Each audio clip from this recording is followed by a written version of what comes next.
Bienvenidos al podcast de Ey Conta, el contador de los emprendedores. Mi nombre es Vianey Laureano, fundadora de Ey Conta, y con este proyecto buscamos inspirarte y motivarte para hacer crecer tu negocio.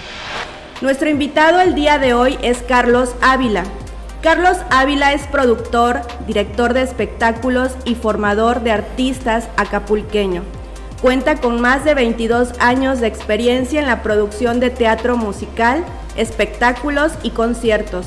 Ha producido numerosos espectáculos a lo largo y ancho del estado de Guerrero y fuera de este desde hace 13 años.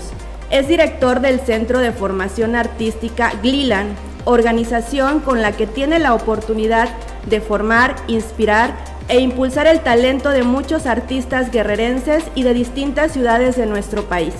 Recientemente fue nombrado presidente nacional del primer Campeonato Mexicano de Artes Escénicas y Circenses por la Federación Internacional de Artes Escénicas y Deportivas. Bienvenido, Carlos.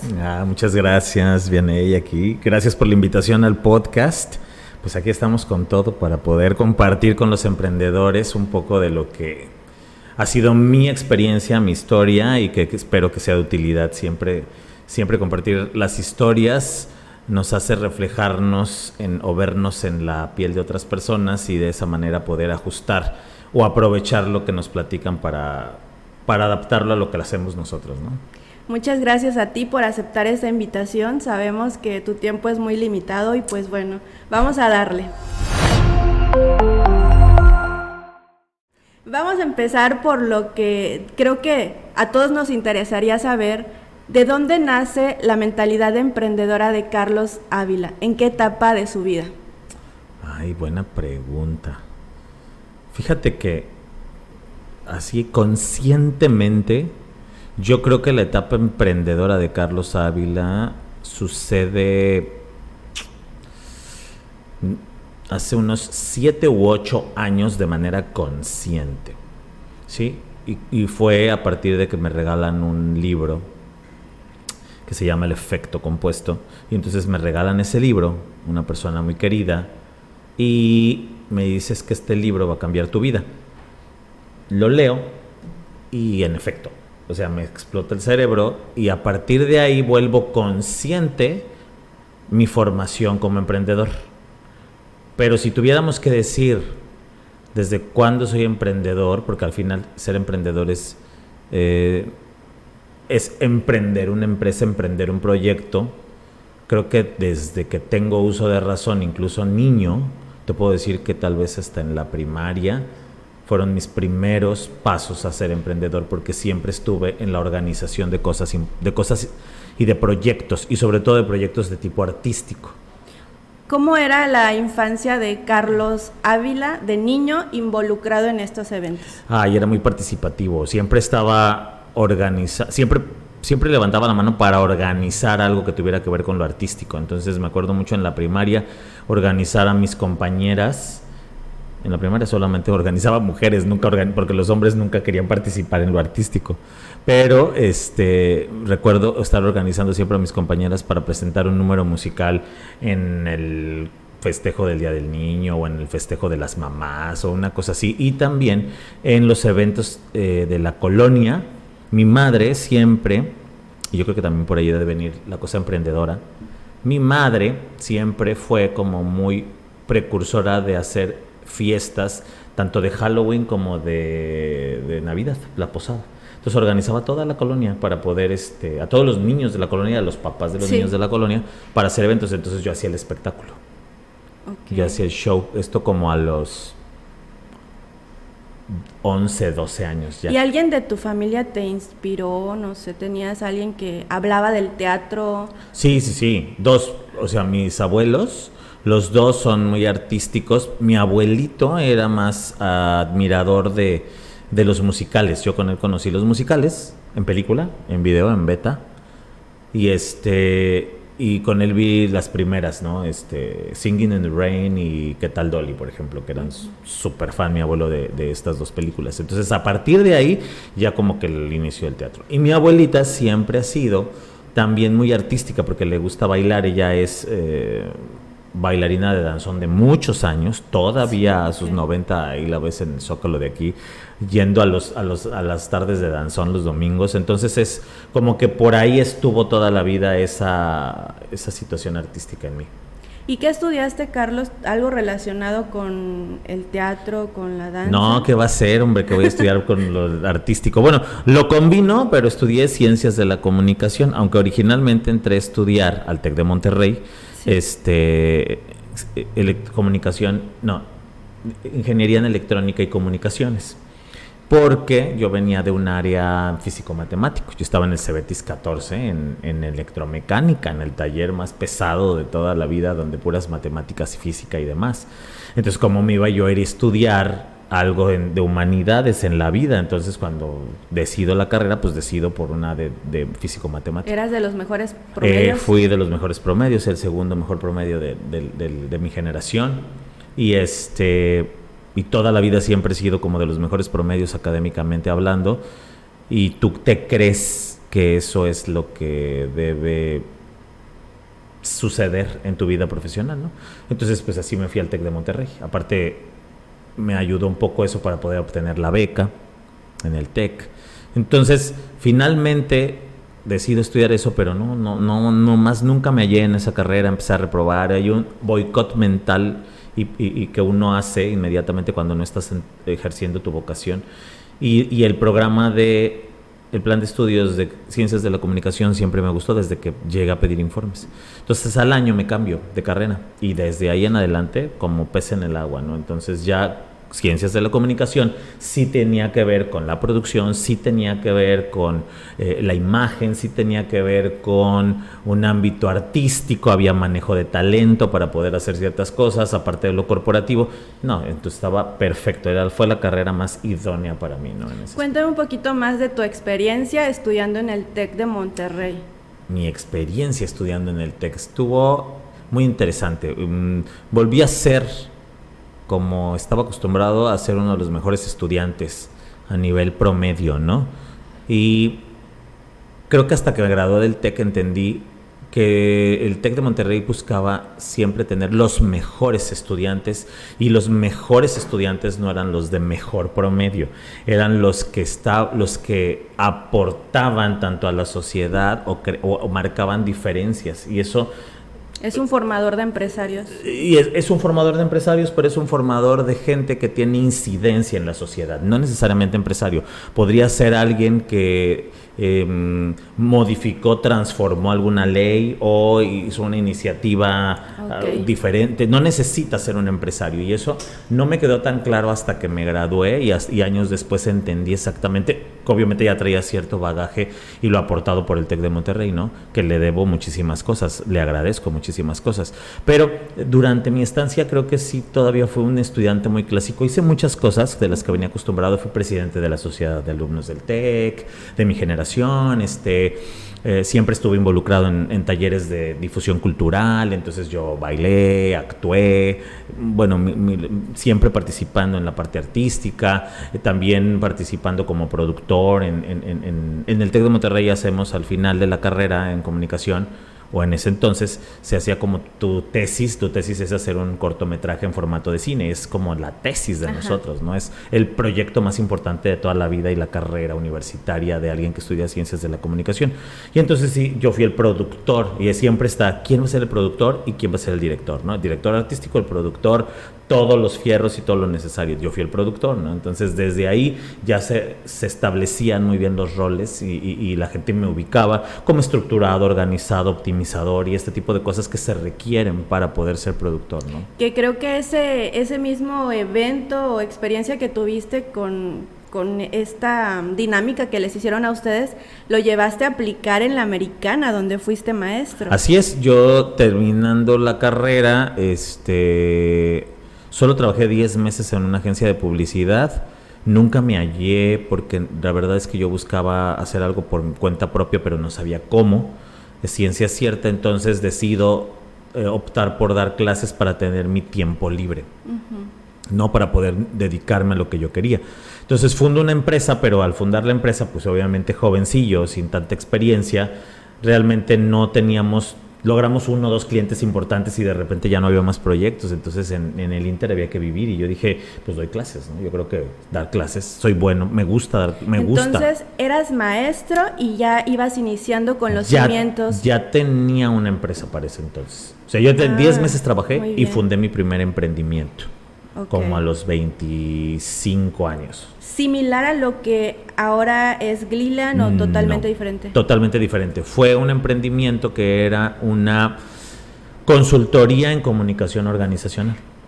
Mi corte siempre fue comunicación organizacional y hasta ese entonces todavía, aunque el teatro siempre había sido mi pasión y el movimiento artístico y los espectáculos, todavía algo en mi cabeza decía, de esto no vas a vivir. Entonces no es algo serio.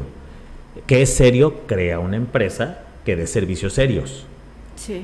Y entonces creamos una empresa que daba servicios serios, ¿no? ¿Y dónde estabas? ¿Ya en Acapulco? No, estaba en México. En Ciudad de México. En México yo viví 20 años en la Ciudad de México y ahí tuve la consulta. Dos primeros emprendimientos de mi vida fueron ahí.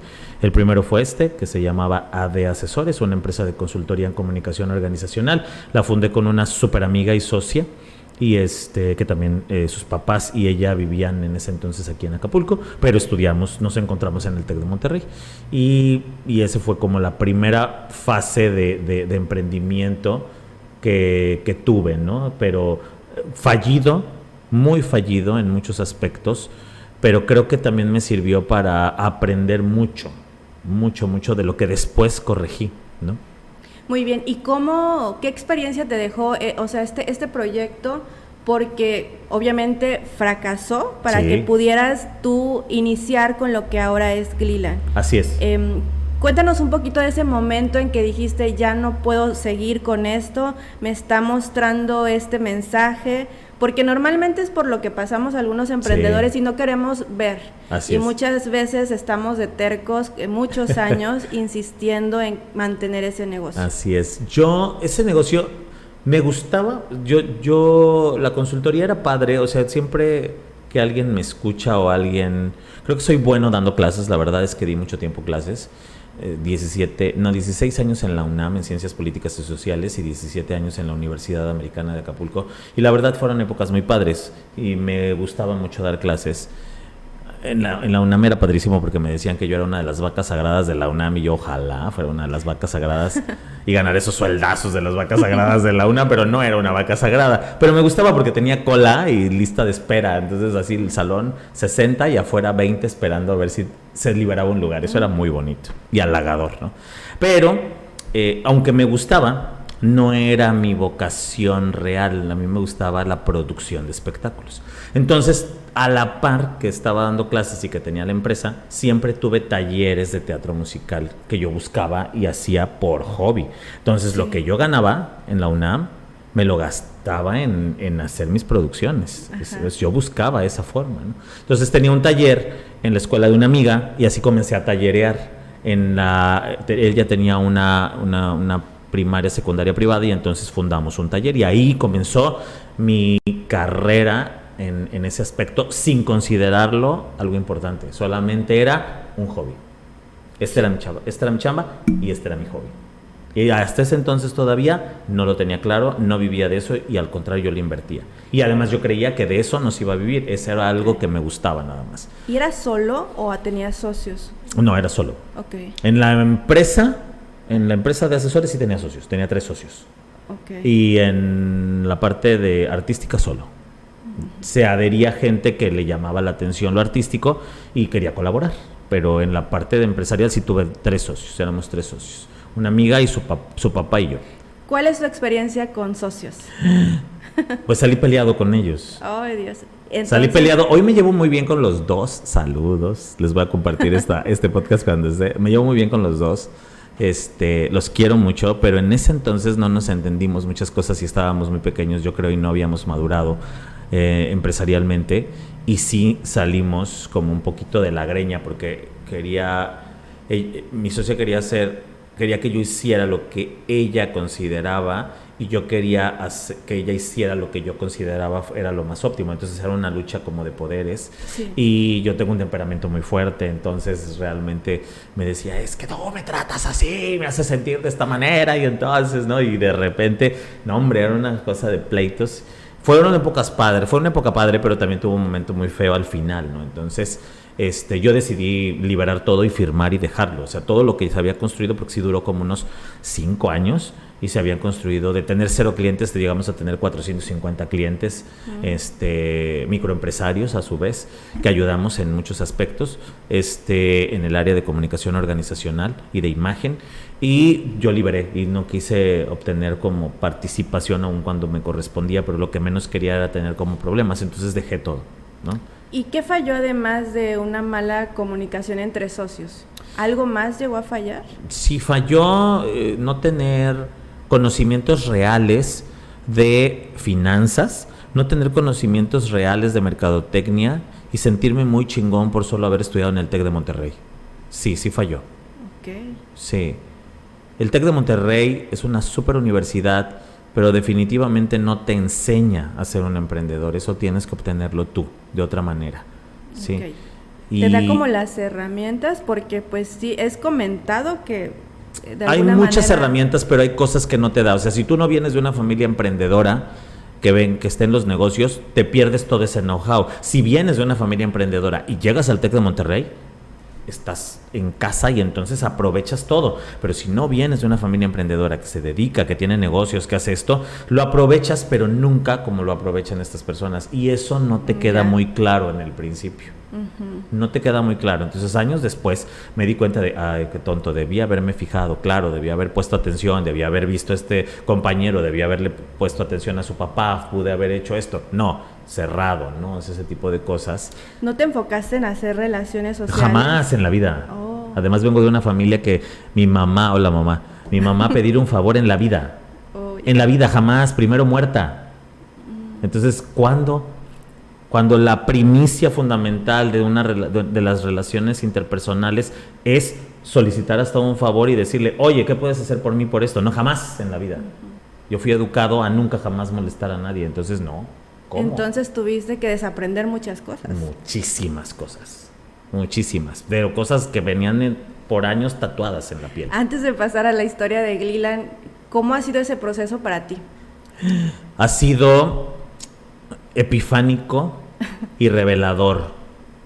No doloroso, no lo considero doloroso, lo considero epifánico. Me siento epifanías cuando leo algo y lo entiendo y siento como mis ojos hacen wow, lo veo, ¿no? Eso es lo que ha sucedido en todo este proceso. Me maravilla que exista la posibilidad de cambiarlo y de hacerlo de una manera diferente, ¿no? Y darme cuenta de que lo estoy modificando. Eso me parece formidable, ¿no? Fundamental. Okay. Y ahora sí, ¿en cómo nace Gliland? ¿Crees que tú ya era el momento, ya estabas preparado para algo así o no te diste cuenta que estabas empezando con algo pues grande?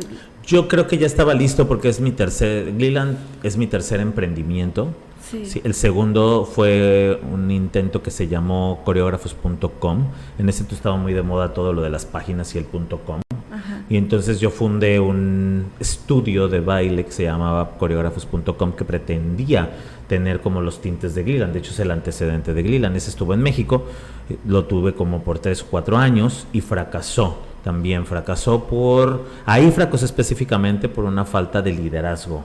No estaba tan preparado como líder para guiar a su vez y formar líderes y guiar a mis sublíderes, ¿no? En ese aspecto. Entonces, fracasa y yo decido venirme a Acapulco y aquí formo este club de teatro que al principio inicia como club de teatro y después evoluciona a lo que hoy en día es un centro de formación artística con tintes ya empresariales, con una estrategia y con todas las correcciones posibles derivado de los 2 primeros emprendimientos y fracasos que tuve, ¿no? Ok. ¿Y qué significa Gliland? Gliland significa, literalmente la traducción es tierra Gli, ¿no? Okay. Y Gli es un prefijo que se usa en las universidades de primer mundo para poder nombrar a los grupos vocales de una universidad que cantan canciones populares, pero cuya característica es que es a voces o en coros, ¿no? Pero no es el coro de la universidad, sino es una característica más histriónica, más escénica, más acá.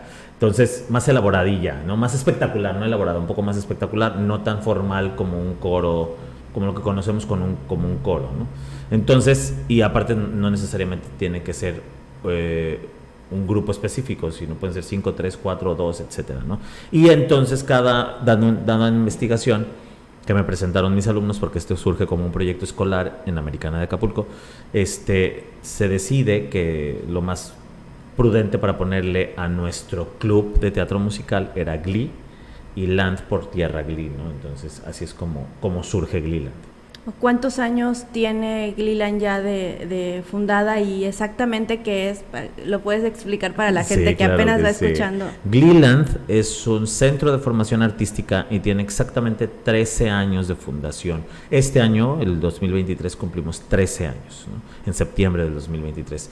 Y como lo acabo de explicar, es un centro de formación artística dedicado específicamente a inspirar a jóvenes, niños y adultos a crear una mejor versión de sí mismos a partir de las artes escénicas, específicamente a partir del teatro musical. Ok. ¿Y qué has aprendido dirigiendo Gleeland? Gleeland para mí es lo que más cuido. ¿Sí? Okay. O sea, he aprendido a que un emprendimiento y una marca se protege, se nutre, se riega para que crezca, se le quita lo que no le sirve al emprendimiento y se le abona lo que sí le sirve. Entonces, para mí Gleeland es mi vida, ¿no? Y todavía estoy en una etapa en la que Gleeland y Carlos Ávila todavía se confunden, prácticamente es lo mismo. No puede haber Gleeland sin Carlos Ávila, ni Carlos Ávila sin Gleeland, ¿no? Todavía hay una relación demasiado estrecha, pero mi objetivo como líder es dejar a Gleeland en algún punto y que tenga una dirección nueva, así como Disneyland, que cambia de director general, de director de máxima cabeza. En algún punto Gleeland va a tener un nuevo director o nueva directora con una visión que refresque lo que ya está establecido, ¿no? Ok, ahorita que mencionaste Disney, recuerdo que tú, cuando recién te conocía, fueron de los primeros libros que me recomendaste. Y eres fanático de la lectura. Sí. ¿Qué te deja la lectura o son mentores para ti en sí? ¿Qué experiencia hay ahí? La lectura para mí, no leo cualquier cosa. Debo confesar que yo toda la vida fui muy audiovisual. Nunca fui un gran lector. No lo considero así. Nunca se me hizo el hábito, aun cuando mi abuelo leía mucho y mi mamá pues leía, ¿no? Pero siento que no se me dio el hábito, pero el hábito de lo audiovisual, y soy muy hábil. Yo si escucho una plática o veo un video o estoy en un panel con alguien y los escucho, te puedo desarrollar un tema y pareciera que lo investigué impresionantemente. Me gusta eso, absorbo mucho la información de esa manera, ¿no? Tengo esa habilidad, que siempre lo he detectado. Y no tenía yo esa lectura. Entonces en el TEC pues leía porque teníamos que leer, pero me costaba mucho trabajo, no me inspiraba. Los libros de más por obligación. Sí, no me inspiraba, pero pues lo hice. No, pregúntame si me acuerdo nada, me quedó de eso, ¿no? Sin embargo, a partir del libro que te menciono, que fue hace como 8 años, 9 años, eso ya ha creado Gleeland, ¿no? Y que cambia mi vida, que se llama El efecto compuesto, y que entonces lo leo por primera vez con una conciencia como de necesitar la información que estaba en mis manos. Entonces lo leo y empiezo a ver que, ok, esto está interesante. Es que no hago esto. Órale, quiero hacerlo. Y cuando veo eso, me apasionan, entonces descubro mi lectura. Y esta es mi lectura. Mi lectura es la que te hace mejor ser, mejor individuo, mejor persona, mejor líder, o cualquier cosa que me haga mejor, que me quite la venda de los ojos, tiene mi atención. Y si te lo cuentan de tú a tú, relajado, sin pretensiones, sin mucha soberbia, tienes toda mi absoluta atención y hasta aprendo el doble. Cuando lo cuentan de otra manera, ¿no? Porque también hay autores que lo cuentan como con un dejo de soberbia y no me gusta, entonces por lo regular cierro ese libro y cambio, ¿no? ¿Quiénes son tus autores más leídos? Sí, mis autores más leídos son dos específicamente. Raymond Samson, que es un español con el que ha cambiado mi vida financiera. El código del dinero es el fundamental, que dio me hizo un Carlos de 360 de vuelta, o sea, un cambio completamente, bueno, de 180 tal vez. No, sí, porque si 360 estarían en el mismo punto, de 180 grados, con el que cambié y con el que entendí que las finanzas no deberían estar peleadas y entonces mi prosperidad creció. Eso fue con Raymond Samson. Y con quien he pulido mi estilo de liderazgo, que además es nato porque yo soy un líder que creo que tengo habilidades desde que tengo uso de razón. A mí la gente me sigue y logro hacer que hagan cosas maravillosas. Pero ya cuando perfecciono mi técnica de liderazgo es con John Maxwell. Todos los libros de John Maxwell me encantan, todos. Es un autor que lo leo y me inspira, me gusta cómo me habla, me agrada. Y Raymond Samson. Ok, y ahorita que hablabas de las finanzas, cuéntanos esa experiencia de, a lo mejor al inicio, que no sabías mucho de cómo administrar tu negocio. ¿Qué errores cometiste que ahora dices, ya no lo vuelvo a hacer? ¿Y qué estás haciendo ahora para que eso pues ya no regrese al pasado? Claro, lo fundamental es que en el pasado, con el primer emprendimiento, yo no invertía, gastaba. Entonces hacía compras que no representaban una inversión. Y no me refiero a que, no sé, o sea, a un bote de basura que sabes que tiene una funcionalidad específica, pero que compras un bote de basura que no entiendes que no necesitas ese bote de basura y que solamente lo estás comprando porque se ve bonito, pero no tienes clientes y ni siquiera vas a llegar a un perfil específico o nunca te van a visitar en tu lugar de estancia. Entonces no tendría tanto sentido ese bote de basura, ¿sí me explico? Pero cuando compras así, con esa, solo por comprar, porque había presupuesto, porque había dinero para hacerlo, y después te das cuenta de que no tuvo el impacto que tú esperabas, hoy ya no compro bajo esa circunstancia, ¿sí? Si invierto en algo que vale la pena, que es de una calidad superior a un estándar, es porque sé que es importante invertir en esa cuestión de esa calidad, porque eso va a provocar una serie de impacto que va a regresarse en un beneficio económico o de prosperidad. Y de verdad, comprobadísimo, ahora sí, hasta el bote de basura que voy a poner en la entrada, si decido comprarlo en lugar de 500, de 2000, es porque sé que tiene un impacto cuando alguien abre la puerta y lo ve, entonces así, pero ya con esa conciencia, y eso es lo diferente ahora. Muy bien, recuerdo que, bueno, antes quiero comentar que Carlos, aparte de ser un buen amigo, es uno de mis mentores, y cada vez que yo tengo algún problema voy y le escribo, y no importa la hora, siempre, y cualquier tipo de problema, le escribo y le digo, oye, se está pasando esto, ¿qué me recomiendas? Y una de las cosas que yo te preguntaba hace como 3 años, me parece, que te dije, oye, me comienza a ir mejor, ¿y qué hago o sea, ya quisiera como que cambiar la oficina, hacer más, empezaba como yo a soñar mucho, y tú me dijiste algo que te dijo tu abuelo, me parece, gasta cuando el dinero se desborde de los cajones. Mi abuelita. Tu abuelita, a ver, platícame algo de eso. Mi abuelita alguna vez me lo dijo y me cuenta esa historia. Yo siempre la sentaba y le digo, a ver, cuéntame cuando compraste las casas, ¿cómo le hiciste? Nosotros trabajábamos, mis abuelos eran sastres, entonces tenían una de las mejores sastrerías de Acapulco en los años, no sé, en los años 60, algo así, ¿no? Y sastrería Ávila se llamaba. Y entonces mi abuelita era la administradora, mi abuelito era el creativo, el artista de la costura y del corte. Entonces, mal administrador, pésimo, él se gastaba el dinero y mi abuelita lo agarraba y lo guardaba. Y entonces lo que hizo es cajón, y dice que había tanto trabajo que solamente metían el dinero. Y hasta que se desbordó el dinero, agarró y fue a comprar una casa y todavía vivían en el Jacal, ya eran magnates casi porque venían ya artistas de México a coserse aquí, etcétera. No, hasta ese entonces agarró, cambió la casa, compró un coche y entonces empezó a invertir, pero hasta que se desbordó el dinero. Antes no, y a mí me parece que es una práctica que un emprendedor novato comete como error.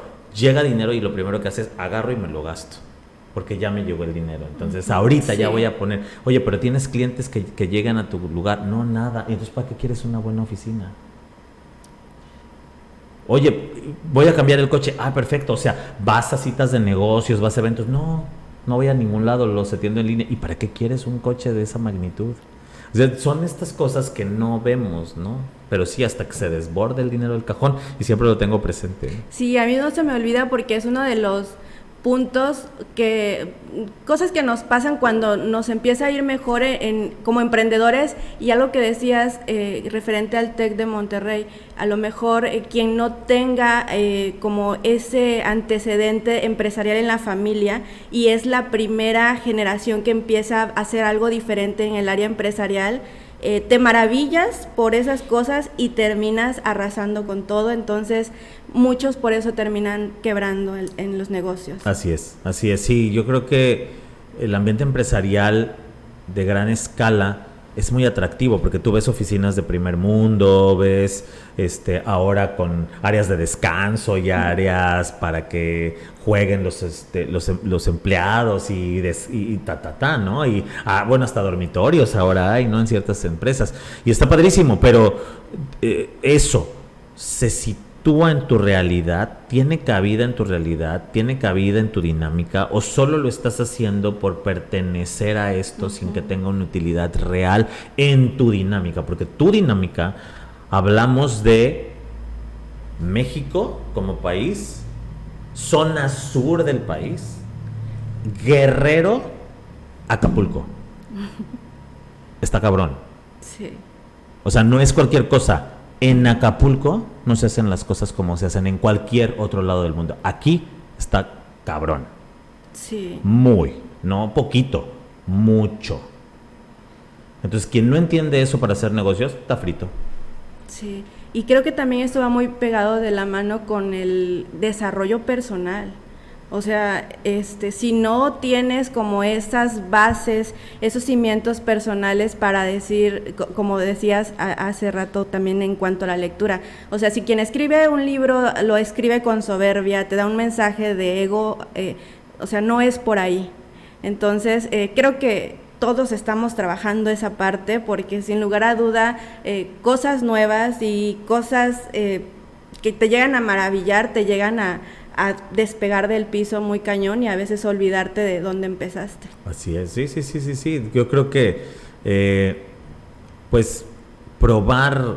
Mira, yo creo que lo único seguro es el cambio, que es otra de las múltiples lecturas que he hecho y coincidencias a partir de distintos autores, no nada más estos dos que son mis favoritos, muchos más que he leído, pero a lo que sí te puedo decir es que lo único seguro es el cambio. Entonces, quien no esté dispuesto a cambiar, entonces está dispuesto a perecer.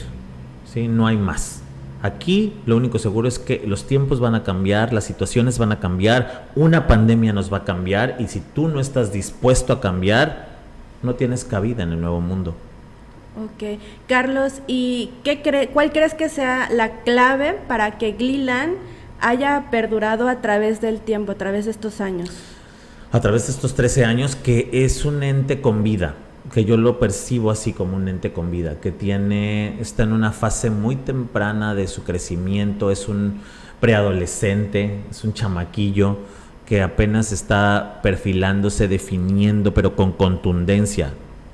Eso es importante, con contundencia, con formación, con preparación, con crecimiento de un proyecto a otro, de un año a otro, con cambios y con adaptaciones que le permiten subsistir y seguir caminando. Eso es lo que yo creo que tiene Gleeland y lo que le ha permitido seguir vigente, ¿sí? Y que creo que nos va a permitir seguir siendo vigentes por mucho tiempo. Y yo quiero agregar también porque en algún momento entré a Gleeland a clases. De hecho, justamente entré porque buscaba tener algunas herramientas para hacer este podcast. pero más que un centro de formación es una familia.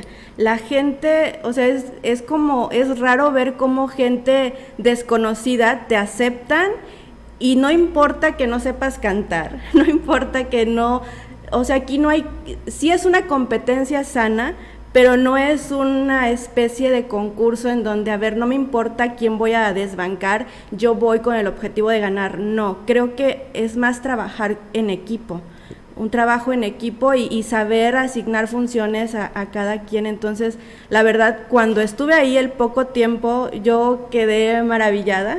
Pero bueno, desafortunadamente no, mi área pues es más del lado contable, financiero que el lado creativo, pero igual no pierdo la esperanza de regresar ahí. Quisiera comentar algo que recientemente pasó, a lo mejor yo creo que es, como lo comentaba, es como una familia, Gleeland. Recientemente escuché por ahí que uno de sus alumnos fue aceptado por el TEC de Monterrey, bueno, una de las chicas. Así es. ¿Quieres compartir esta experiencia? ¿Tú qué sentiste como director y lo que hizo esta chica inspirada en Gleeland? Bueno, yo lloraba, porque aparte es como mi hija, está desde los 7 años con nosotros y tiene 18 ahorita, o sea, tiene 11 años con Gleeland, y llegó bien chiquita, y como dices, sí, Gleeland es una familia, Gleeland es una comunidad.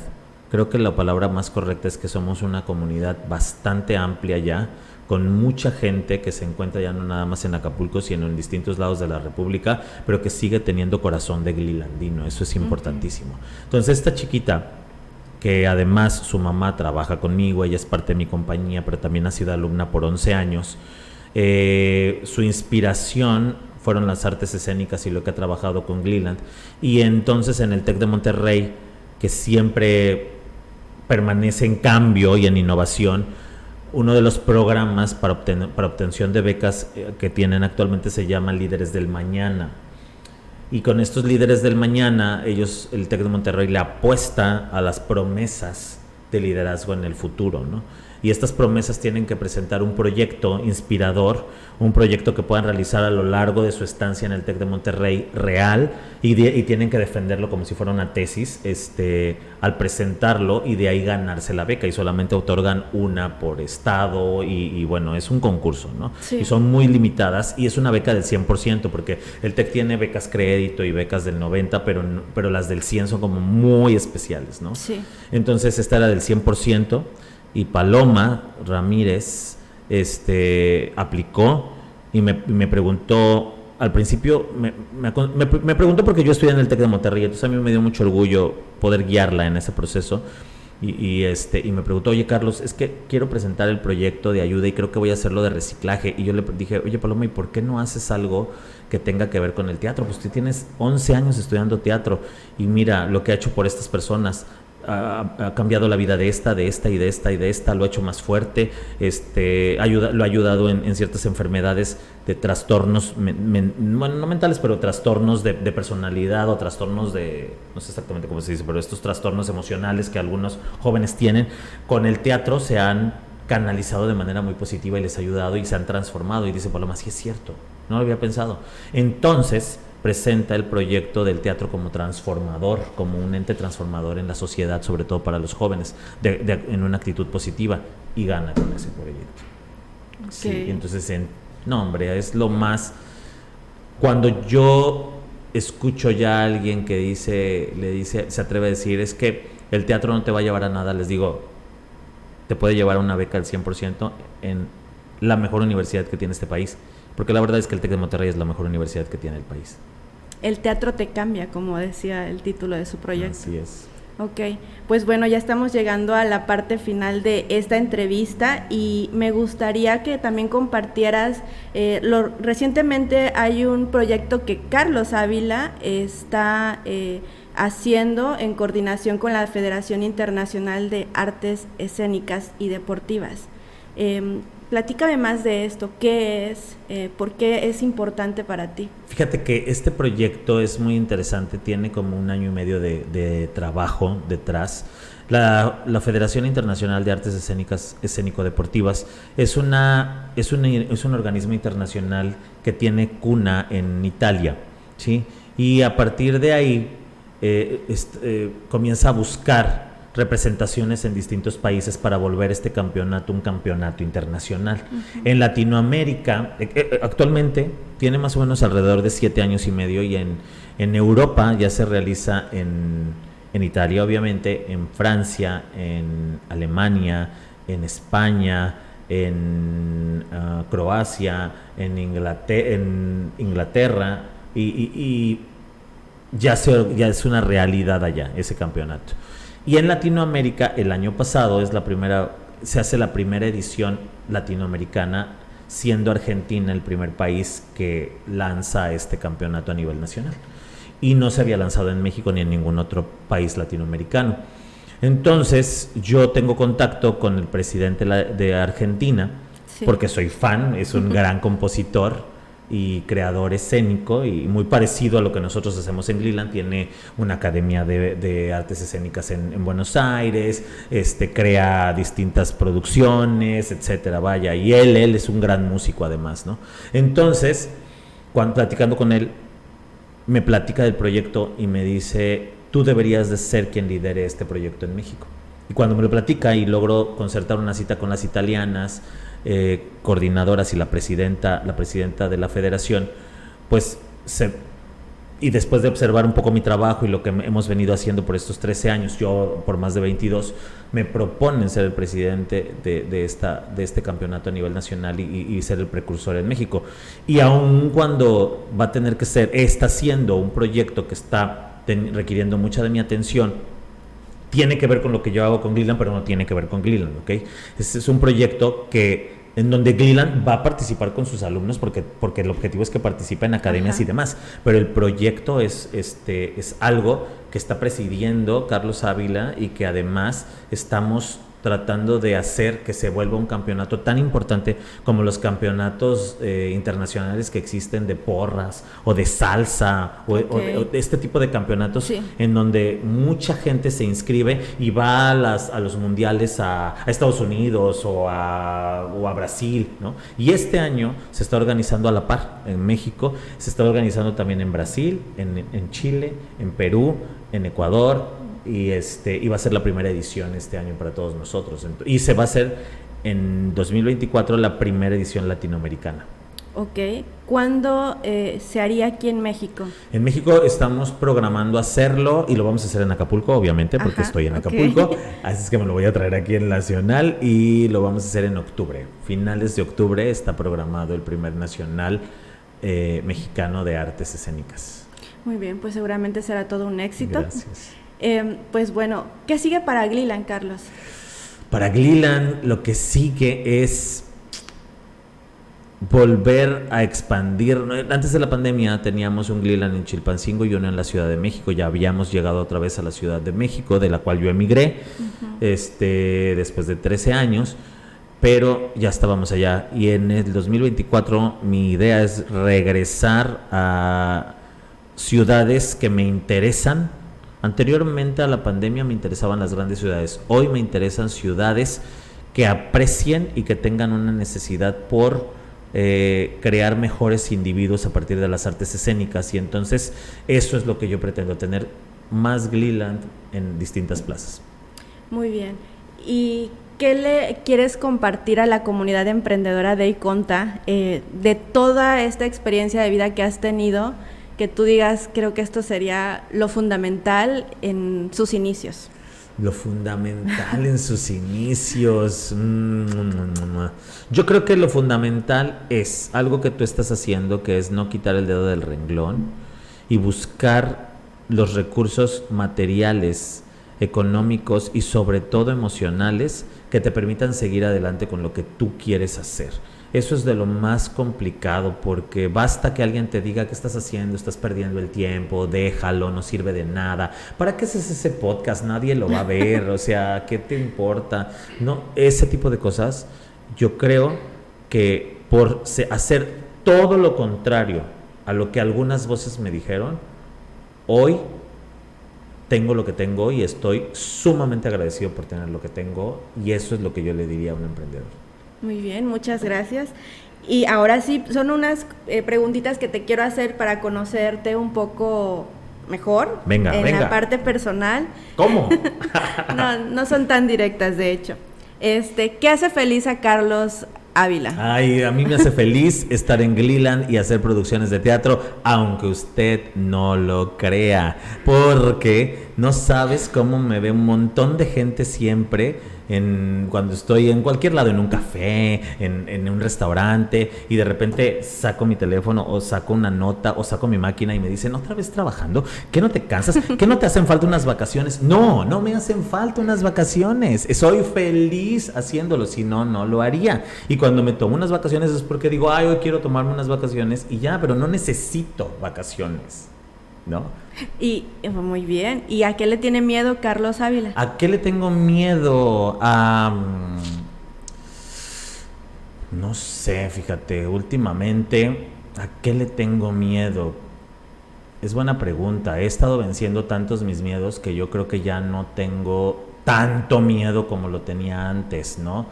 Te podría decir que a lo desconocido, te podría decir que al cambio, te podría decir que a lo que viene. No, porque al contrario, he estado preparándome para poder entender que eso es parte de la vida. Entonces ya no le tengo tanto miedo. Por supuesto que siempre hay un dejo de duda. ¿Qué va a pasar? ¿Qué va a pasar? Pero tengo la conciencia de que, la firme convicción de que va a salir todo muy bien, de que hay que trabajar y de que hay que descifrarlo. Entonces, ¿a qué le puedo tener miedo? Yo creo que tal vez tengo miedo de no tenerle miedo a nada, ¿sí? Okay. Y yo creo que el miedo es algo que nos hace ser mejores. Entonces, visto desde ese punto de vista, a lo mejor solamente sería eso, ¿no? Dejar como que no le pueda perderle miedo a todo, no creo que sea posible en algún punto, ¿no? Ok, nuestro anterior invitado te dejó una pregunta para también conocerte más.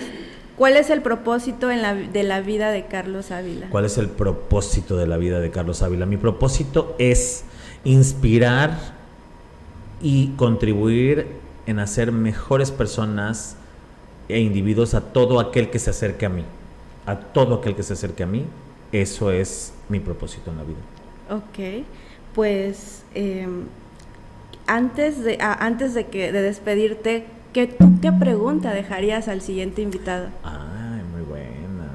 ¿Qué le preguntaría? Yo le preguntaría, todos tus invitados son empresarios. Sí. Yo le preguntaría que nos diga 3 factores que hacen que el éxito con sus empleados suceda.